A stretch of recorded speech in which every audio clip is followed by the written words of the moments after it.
जय श्री श्याम मित्रों, स्वागत है एस्ट्रो आश्रम में।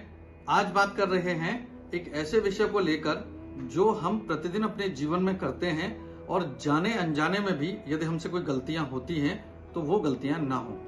आज हम बात कर रहे हैं इस वीडियो में कि पूजा जब हम करते हैं अपने घर में या कहीं पर भी तो हमें किन बातों का ध्यान रखना चाहिए, यानी कि दूसरी भाषा में कहें पूजा करते समय किन बातों की सावधानी हमें रखनी चाहिए। जीवन में जब भी हम आध्यात्मिक की ओर जाते हैं तो अपने घर में कोई छोटा सा मंदिर, बड़ा मंदिर या जिस भी श्रद्धा के साथ हम बनाते हैं वहां हम रोज पूजा अर्चना करते हैं और वहां पर हम मन की शांति के लिए मंत्रों का उच्चारण, आरती और भगवान को स्नान, ध्यान, ये सारी चीजें की जाती हैं। इस वीडियो में मैं बात करने वाला हूं ऐसे ही विषयों को लेकर कि जिनसे जाने अनजाने में हो रही हमसे कोई भी गलती हमें मिलने वाले लाभ से दूर न कर दे। वीडियो हमारा आपको कैसा लगा, आप हमें राधे राधे लिखें कमेंट सेक्शन में। आप हमें लाइक करें, फॉलो करें, सब्सक्राइब करें। इस वीडियो में हम बात करने वाले हैं कि पूजा करते समय हमें किन बातों का ध्यान रखना चाहिए और क्या गलतियां नहीं करनी चाहिए।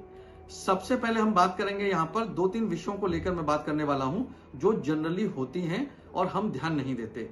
जैसे सबसे पहली बात हम करते हैं कि हम भगवान की जब आरती करें तो हमको दीपक प्राय किस प्रकार का रखना चाहिए और कहाँ रखना चाहिए। दीपक जब भी हमको रखना चाहिए कभी भी जमीन पे नहीं रखना चाहिए। आप दीपक जब भी रखते हैं उसके लिए अलग से एक प्लेट बनाएं, जो पूजा की प्लेट होती है उसको अलग से एक ऐसी प्लेट बनाएं जिसमें दीपक भी रखा जा सके और वो भगवान के पूजा की अलमारी जो आपने बनाया है, पूजा घर जो आपने बनाया है, वहां पर ऊंचाई पर ही रखा जाए, जमीन पर न रखा जाए। तो इसका विशेष ध्यान आपको रखना चाहिए। फिर बात आती है यहाँ पर, इससे पहले अगर जब हम बात करते हैं सबसे पहले तो भगवान को हम स्नान कराते हैं। बहुत घरों में स्नान नहीं भी कराया जाता, उनको रोज साफ किया जाता है, लेकिन आपने देखा होगा मैक्सिमम घरों में भगवान को स्नान कराया जाता है। जैसे लड्डू गोपाल को भी हम स्नान कराते हैं और भी भगवान को हम स्नान कराते हैं, वस्त्र बदलते हैं, उनको चंदन टीका लगाते हैं और उसके बाद हम पूजा अर्चना करते हैं। तो जब हम स्नान कराएं तो हमें किस बात का ध्यान रखना चाहिए। जब भी हम किन्हीं भगवान को स्नान कराते हैं, कोई से भी भगवान हो सकते हैं, उसमें स्नान कराते समय हाथ के अंगूठे का प्रयोग नहीं करना चाहिए। आपको केवल अपने हाथ को, अंगूठे को दबा के रखना चाहिए और उंगलियों से ही स्पर्श करते हुए उनको स्नान कराना चाहिए, उनको साफ करना चाहिए। यदि अंगूठा लगाते हैं तो आप समझिए उनको स्नान कराने का लाभ भी आपको नहीं मिलता है और आपके जीवन में आ रहे लाभ भी रुक जाते हैं। तो हमें स्नान कराते हुए अंगूठे का प्रयोग नहीं करना है। तीसरी चीज की हम बात करते हैं कि जब भी हम शालिग्राम की पूजा करते हैं या शालिग्राम का श्रृंगार करते हैं तो उनकी पूजा और उनके श्रृंगार में कभी भी चावल का प्रयोग नहीं किया जाता है। ध्यान रहे आपको कि यदि शालिग्राम को चावल यदि आप अक्षत अर्पित करते हैं तो आपका पाप बढ़ जाता है पुण्य की जगह पर, यानी कि जो लाभ आपको मिलने चाहिए वो लाभ आपको नहीं मिलते।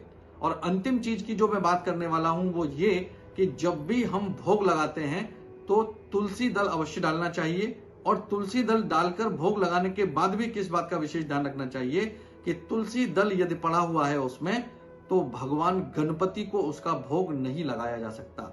यानी कि ना तो भगवान गणेश जी को आप तुलसी दल अर्पित कर सकते हैं, ना तुलसी दल डालने के बाद उनको भोग लगाया जाता है। तो तुलसी दल डालकर भोग लगाना चाहिए, ये तो नियम है, लेकिन अगर आप गणेश जी को भी भोग लगा रहे हैं तो आपको बिना तुलसी दल का भोग उनको अर्पित करना चाहिए। ये बहुत छोटी छोटी सी ऐसी चीज है जो हम डेली यानी कि प्रतिदिन प्रक्रिया में अपने पूजा के समय पे करते हैं और जब हम करते हैं तो जाने अनजाने में भी हमसे सावधानियां नहीं रह पाती या गलतियां हो जाती हैं, जिनकी वजह से हमें जो लाभ मिलने चाहिए वो लाभ मिलते मिलते रह जाते हैं। वीडियो हमारा आपको कैसा लगा कमेंट सेक्शन में जाके आप हमें बताएं, राधे राधे लिखें। आप हमें लाइक करें, फॉलो करें, सब्सक्राइब करें। इस वीडियो को शेयर करना ना भूलें। राधे राधे।